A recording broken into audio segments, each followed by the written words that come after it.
Yo, what's up, Pokemon trainers and fans? This is Brett Wyndham, aka Knockout Master, coming at you from Fayetteville, North Carolina. And this is my buddy Cassidy Malvich. Not nearly a master. He's not nearly a master, as you just said. And today, my friends, we are going to look at both of our favorite generation ever, out of all the Pokemon generations. Well, my second favorite, his first favorite, but still. We are looking at Gen 3. Yeah. And we're basically just going to look at, like, the pros and cons, what makes it so good, what makes it not so good. So, yeah, let's get started. Alright, Cassie. First question. What pros do you find in Gen 3? I love the legendaries, definitely. All three of the starters are good.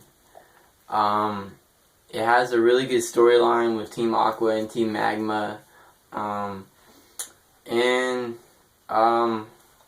like a lot of the cities too. Like, it has where you have to dive to one of the cities. It has a city that's built in the treetops. It's got a city built out of logs in the middle of the ocean.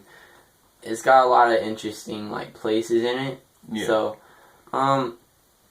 it's a little different in, like, Gen 1. There's regular cities, but there wasn't anything, like, interesting like that. So I thought that was kind of cool. Alright. No.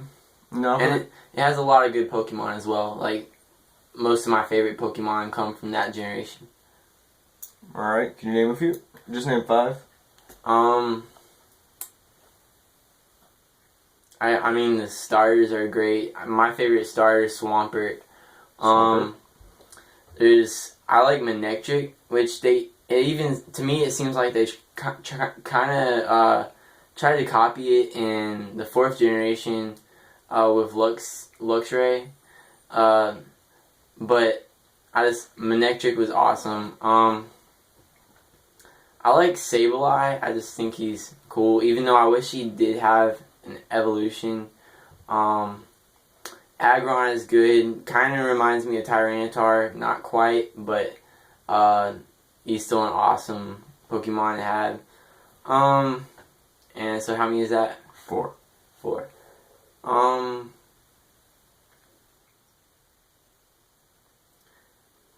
think it adds the Regis, which are all 3 pretty awesome. I guess they count as legendaries. Yeah, they count. Yeah.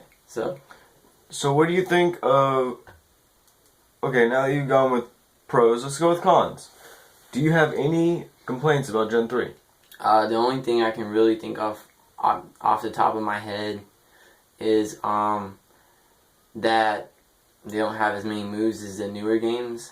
But they definitely did better in, like, designing the Pokemon, and I haven't played all the newer games, but I've seen the Pokemon and I'm not very interested in them. Alright, now we've gone over pros and cons. What do you think about the remakes? Omega Ruby and Alpha Sapphire. I haven't played them. Okay, but they seem cool. Well, what do you think about Groudon and Kyogre getting Primal Reversion? Basically meaning they get bigger and stronger and, like, look pretty sick. I have no problem with the Mega Evolutions. I think some of them kind of look goofy and maybe a little bit OP, but I think altogether the Mega Evolutions is a pretty cool thing to add. Now, back to Sableye. You said he doesn't have an evolution. Well, guess what? He has a Mega Evolution now. He basically looks like Sableye, only with a big red shield made of the gem on his belly. Yeah. Still pretty sick. I thought it was an eyeball or an eyeglass or something. Well, whatever it is, it's a big red shield, I guess. I don't know. That's one thing I do like about the Mega Evolutions. It adds some evolutions that weren't. That's for some Pokemon that don't have an evolution. It gives you a way to make them a little bit more powerful. Yeah. Because, like, I like that with, what Pokemon was I thinking of? Aerodactyl.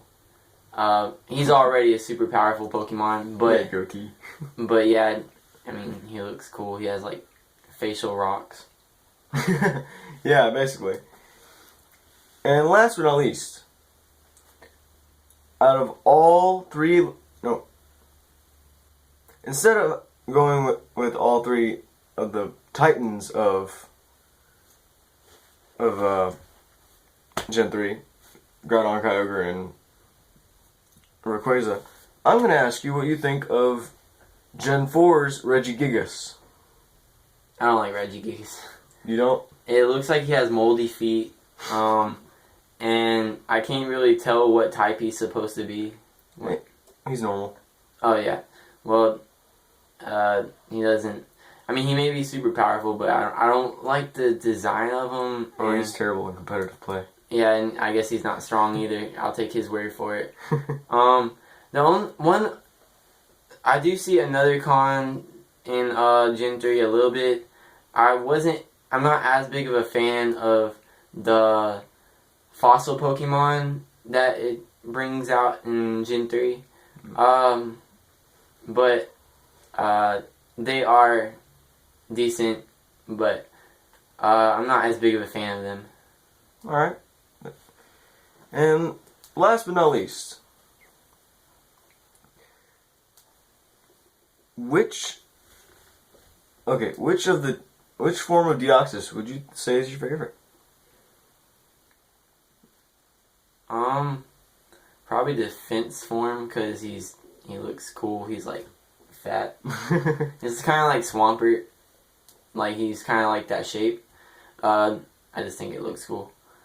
And I think that or attack form is probably the most effective, because speed is cool, but speed in the games doesn't really make a huge difference on whether you're winning or losing. Unless you're using super powerful moves really fast before they can even get a move in, then it's effective. But if you just have speed and no attack power or defense, then you're still going to lose the battle, because they still get a turn. Yeah. Unless you prevent them from getting a turn, which is pretty strong, but... Alright. Well, it's been great having you on the show. And this has been Not Quite a Master and Cassidy Malvich. Or Not Nearly a Master. Remember, kids, gotta catch 'em all. Peace!